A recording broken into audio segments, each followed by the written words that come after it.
శ్రీ గురుభ్యో నమః. అందరికీ నమస్కారం అండి. నేను ఇవాళ ప్రతి ఒక్క మనిషి జీవితంలో జరిగే మనుగడల గురించి, దానికి సాధ్యమైనంత వరకు మనం ఎలా నడుచుకుంటే మనకి విశ్వం సహాయం చేస్తుందో,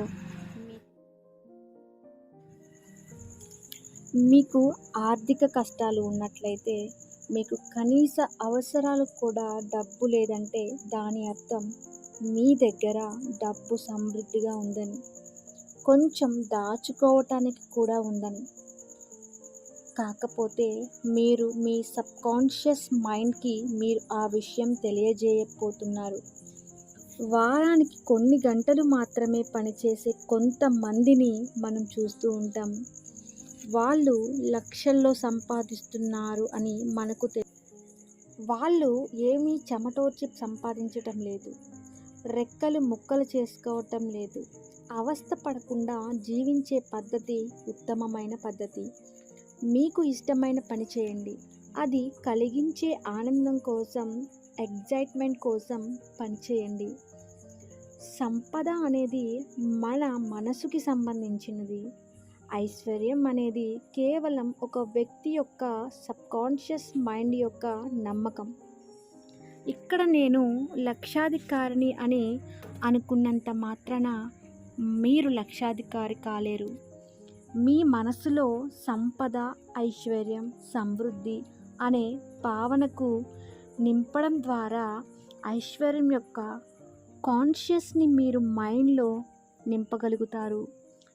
చాలామంది వాళ్ళ వ్యాపారం చేజారిపోతున్నప్పుడు, వాళ్ళ స్టాక్ మార్కెట్ పడిపోతున్నప్పుడు, లేదా వాళ్ళ పెట్టుబడులు అన్నీ నష్టపోతున్నప్పుడు వారు చాలా నిరుత్సాహంగా ఉంటారు. అటువంటి అభద్రతకు కారణం వాళ్ళ సబ్కాన్షియస్ మైండ్ని ఎలా అవేకన్ చేయాలో వాళ్ళకి తెలియజేయకపోవటమే. సంపద యొక్క నిధి నిక్షేపాలు మనలోనే దాగి ఉన్నాయన్న విషయం వాళ్ళకు తెలియదు.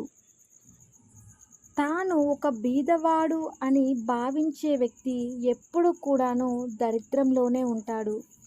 అదే ఐశ్వర్యం గురించి ఆలోచించే వ్యక్తి తను ఎప్పుడు ఏది కోరుకుంటే అది అతని దగ్గరకు వచ్చి చేరుతుంది. మీరు ఐశ్వర్యాన్ని పొందొచ్చు, మీకు కావలసినవి అన్నీ పొందొచ్చు, మీ అవసరాలకు మించి కూడా మీరు పొందొచ్చు. మీ మనసు నుండి చెడు ఆలోచనలను తుడిచిపెట్టి వాటి స్థానంలో మంచి ఆలోచనలు నింపే శక్తి మీ మాటలలో ఉంది. కాబట్టి దానికి ఒక పద్ధతి ఉంది. అది ఏంటి అంటే, రోజుకి 3-4 సార్లు 5 నిమిషాల పాటు సంపద, విజయం ఈ పదాలను పలకండి. ఈ పదాలను చాలా అద్భుతమైన శక్తి ఉంది. ఇవి మీ సబ్కాన్షియస్ మైండ్ యొక్క అంతర్గత శక్తికి సూచిస్తాయి.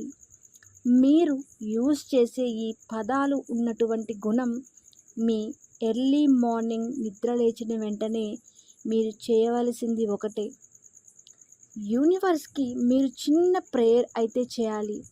అంటే విశ్వానికి 2 చేతులు పైకెత్తి కొంచెం పెద్దగా మీ మనసులోని బాధని, ఆవేదనని తెలియచేసి, నేను సంపదని, విజయాన్ని కలుగుతున్నందుకు విశ్వానికి కృతజ్ఞతలు అని పదే పదే మీ యొక్క మనసులోని భావాన్ని విశ్వానికి తెలియచేయండి. ఇలా కనుక మీరు చేసినట్లయితే సంపన్నులు అవుతారు.